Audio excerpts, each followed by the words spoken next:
This week, I inherited some gear from my grandpa, who passed away a couple weeks ago.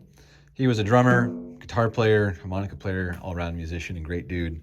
My very first kit was his old, I think it was a 1968 Singerland.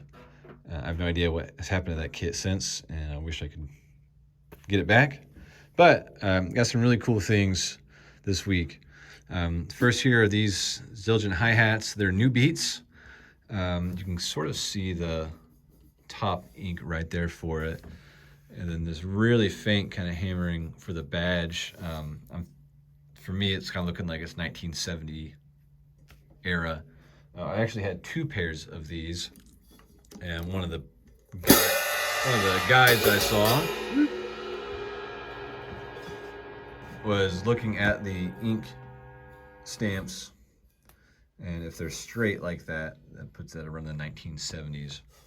So I think these hi-hats, I actually had two pairs of these. Let me mention that. Actually, the second one's right over there. The logo is much nicer on those. I think these are the first pair of hi-hats that I learned to play drums on, so it's cool to have those. Next, we have this ride cymbal. It's 20-inch. My grandpa had his name on this. Russ Felton was his name. So it's got a little bit of a keyhole going on there. But and this ride cymbal, I believe, is the first ride I had with that drum set too. So that was super cool. And let's see if we can kind of toughen this look. There we go. So I got that hollow Zildjian there. So this is around the 50s. Super cool, 20-inch. And then the star of the show here is this 1967 Rogers Powertone. There was one lug that was mismatched on it. It was actually longer than the other ones. It had the spacer on there, but never really did any tightening.